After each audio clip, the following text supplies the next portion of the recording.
Bonsoir et bienvenue à tous sur Moselle TV, nous sommes le mardi 5 avril, voici les titres de l'actualité.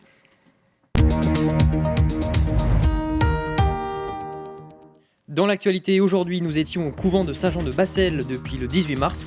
Des Ukrainiens fuyant la guerre s'y sont réfugiés, nous avons pu suivre leur quotidien. Nous vous présenterons ensuite les nouveautés du zoo d'Amnéville. Nouvelles naissances et nouveaux espaces font la part belle de l'objectif principal, sensibiliser le grand public à la cause animale. Enfin, nous ferons un détour à Sarreguemines dans l'usine de cosmétiques de Mibel Group. En seulement 5 ans, elle a doublé sa production. Nous vous dévoilerons leurs secrets. La météo, la journée de demain ressemblera pour beaucoup à celle d'aujourd'hui. Le ciel sera majoritairement gris, les températures atteindront 14 degrés, à Metz notamment. Et puis l'invité du jour est Jean-Marc Perronne, chef du service d'ophtalmologie de Mercy. Bonsoir. Bonsoir. Nous reviendrons avec vous sur les tensions entre Marie-Odile Saillard, directrice de CHR, et le personnel soignant, mais tout de suite l'actualité.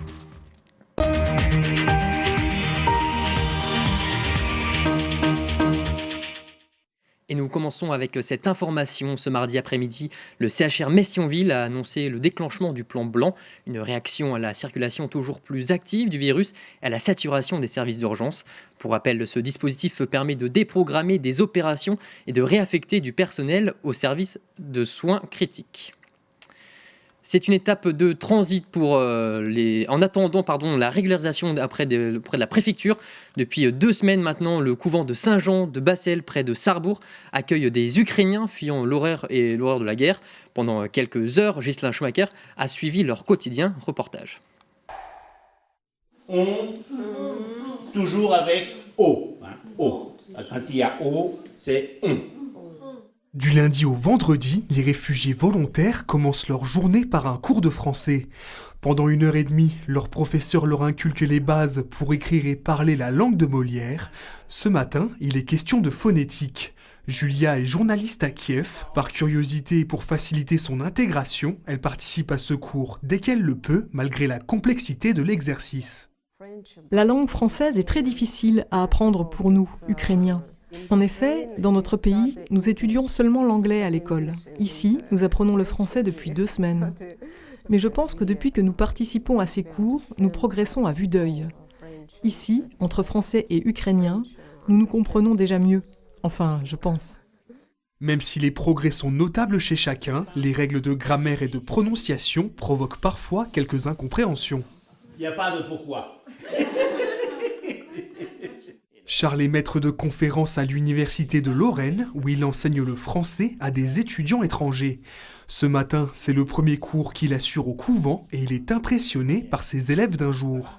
Ils sont très ouverts, ils vont très vite faire des progrès car ils sont très intéressés par l'apprentissage de la langue. Je pense que ce qui est très important, c'est d'être motivé, de vouloir apprendre.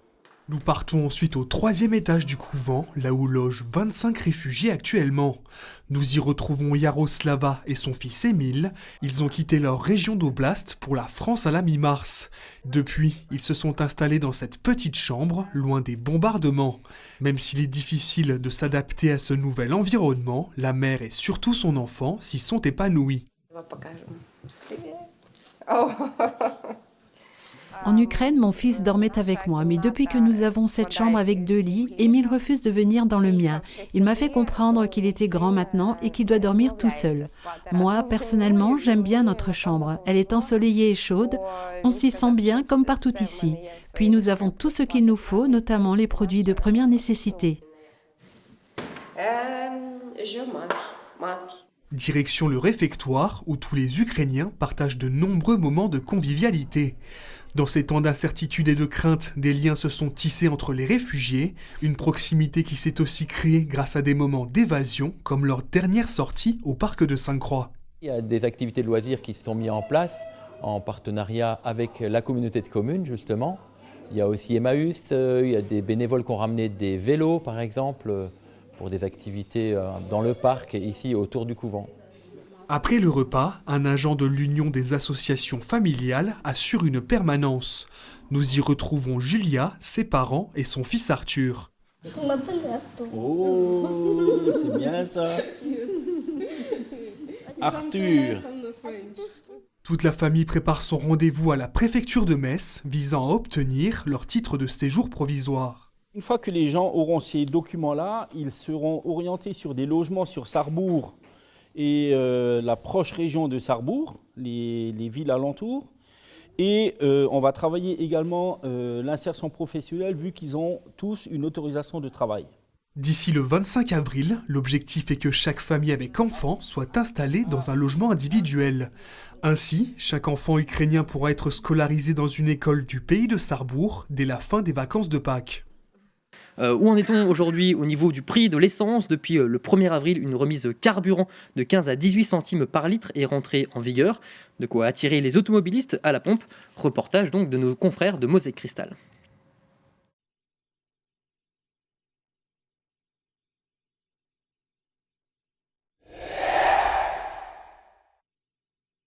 Il fallait s'armer de patience pour faire le plein. Ce matin, près de 30 minutes d'attente dans cette station de Sarreguemines. Les voitures s'enchaînent depuis le vendredi 1er avril, date à laquelle a été mise en place l'aide de l'État pour faire face à la flambée des prix de ces dernières semaines. Une remise de 18 centimes par litre jusqu'au 31 juillet. L'affluence était telle que dimanche, la station était en rupture de gasoil. Le marché a quelque peu baissé également, donc ce qui fait que les clients ont un petit peu attendu et maintenant se ruent un petit peu plus sur le gasoil. Une baisse des prix qui soulage le porte-monnaie. Ça fait toujours plaisir quand on était à plus de 2 euros, c'était pas agréable. Donc là je suis contente, ça a baissé à 73, donc voilà. Si beaucoup ont attendu cette remise pour faire leur plein, certains clients doivent se rendre à la station plus régulièrement. C'était donc la surprise ce matin. Il fallait que je roule même quand c'était cher. Non, c'est factuel. Aujourd'hui, j'en ai besoin, mais non, j'ai pas attendu. Oui, on a été impactés, mais comme tout le monde. De l'autre côté de la frontière, en Allemagne, on croise beaucoup moins de voitures qu'habituellement. Ce matin, il y avait entre 10 et 15 centimes de différence. Ici, pas de remise, et si les prix peuvent varier plus d'une dizaine de fois par jour, ils atteignent toujours les 2 euros par moment. Tout autre sujet maintenant, malgré une météo automnale, la saison 2022 du zoo d'Amnéville démarre sous les meilleurs auspices. Avec des naissances, des nouveaux espaces et des visiteurs au rendez-vous, le climat est à l'optimisme. Dans les pas des ours polaires accueillis il y a peu, l'équipe du parc mise sur l'immersion et la pédagogie. Le but étant de sensibiliser le public aux menaces qui pèsent sur le vivant. Fanny Bragard. Animal emblématique du réchauffement climatique, l'ours polaire est de retour au zoo d'Amnéville. Avec Henk et Akiak, 2 ambassadeurs de poids, le parc zoologique veut frapper les esprits. C'est un animal mythique. Détenir ce genre d'espèce en parc zoologique, c'est la possibilité pour nous de communiquer au public par le biais d'informations qui leur sont données verbalement lors de nourrissage commenté, mais également au moyen des panneaux que l'équipe pédagogique prépare. Pour sensibiliser les visiteurs à la préservation de la biodiversité, le zoo mise sur la proximité.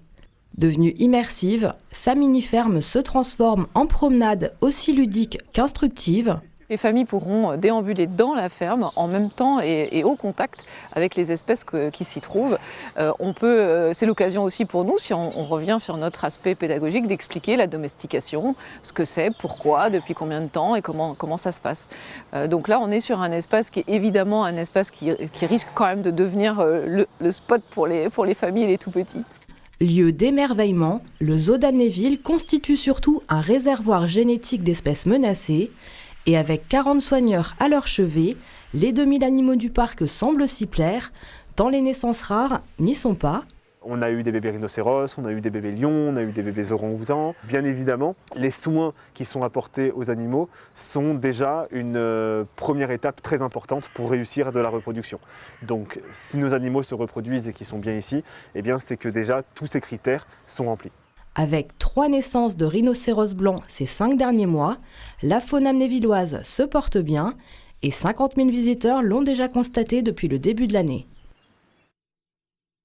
Ce midi, Jacques Séguéla a tenu une conférence au Cercle des Parèges sur le thème de la publicité politique.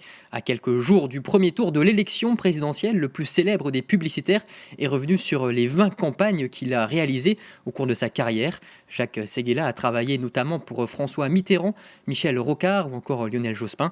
L'occasion également de livrer son analyse critique sur la course à l'Élysée actuelle. Je cite, hier les candidats étaient les éditorialistes de leur propre campagne. Aujourd'hui, ils en sont les commentateurs.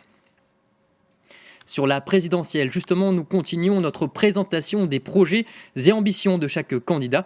Aujourd'hui, Gaël Diaferia, soutien de Philippe Poutou en Moselle, a répondu à nos questions. C'est la mini-série de la rédaction.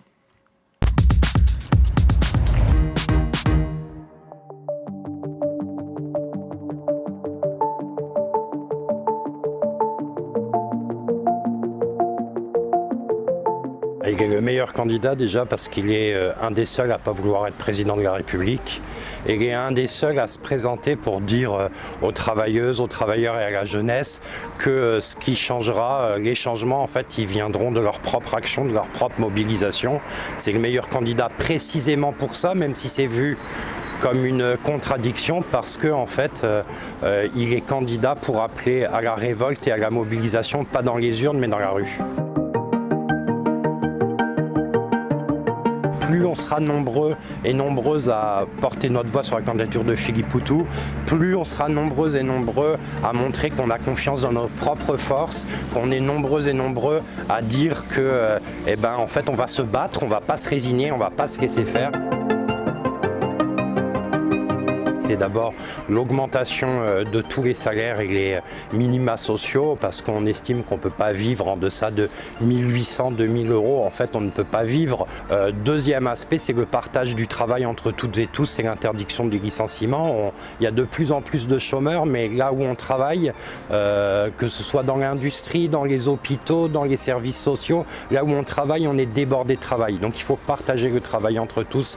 Et puis une des troisièmes mesures qui est en lien avec l'actualité internationale, pour nous c'est l'ouverture des frontières, ça veut dire aussi la régularisation de tous les sans-papiers, l'accueil de tous les réfugiés, sans faire le tri ignoble qui a lieu en ce moment où on trie entre les réfugiés ukrainiens, entre les réfugiés afghans, etc. Donc les réfugiés qui soient économiques, politiques, qui fuient à cause de la guerre ou de la misère qui est souvent engendrée par les puissances, notamment la France, doivent être accueillis dignement en France.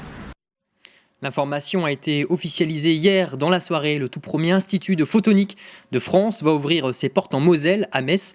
La photonique, qui concerne la science et les technologies. Vous l'avez bien compris, par rapport à la lumière, cette structure prendra la forme d'un réseau fédérateur de partenaires et de sites, dont un espace immobilier neuf de plus de 3000 m². C'est l'heure désormais de notre rubrique économie.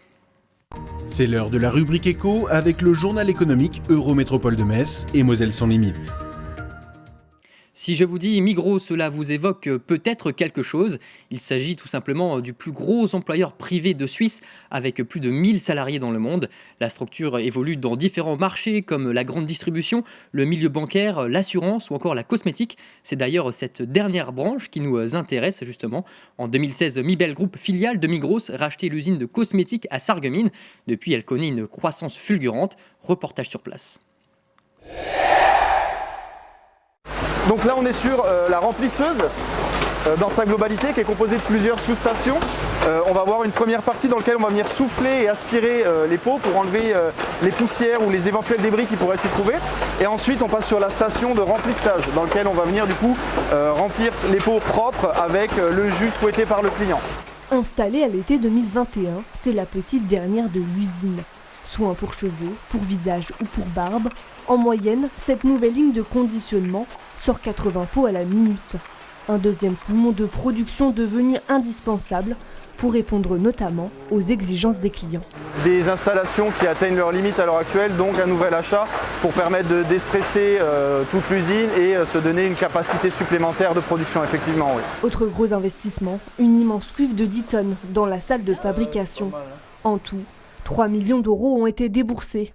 Conséquence, en 5 ans, l'usine a quasi doublé sa production, passant de 55 millions d'unités en 2007 à presque 100 aujourd'hui. S'en est suivi logiquement de nombreuses embauches. On était à peu près 175, on est passé à 225 personnes. Recrutement qui va se pérenniser en 2022 dans tous les services et pour tout corps de métier. On recherche tout type de profil, que ce soit des personnes qui sortent de l'école ou des personnes qui sont à 2 ans de la retraite, des hommes, des femmes. On est assez fiers de pouvoir dire qu'on a un indice de parité qui est à 97%.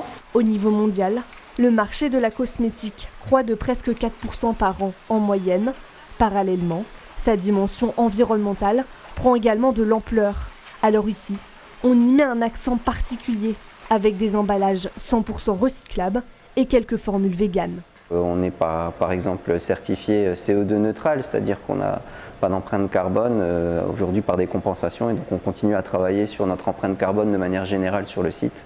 Et donc la politique d'investissement, effectivement, vise à la fois des projets d'accroissement d'activité sur la capacité ou la capacité, mais aussi sur l'environnement ou les conditions de travail. Justement, une enveloppe de 600 000 € est consacrée à l'extension de vestiaires des personnels, la conséquence du nombre toujours plus élevé de collaborateurs. Et on passe tout de suite à notre rubrique invitée.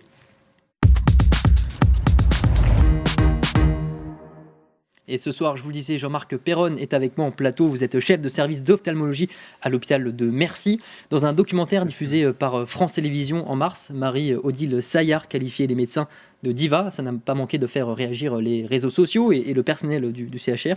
Alors je vous posais une question très simple, est-ce que vous êtes des divas ? Mais évidemment, regardez, je suis une diva, je suis avec ma couronne et mon sceptre.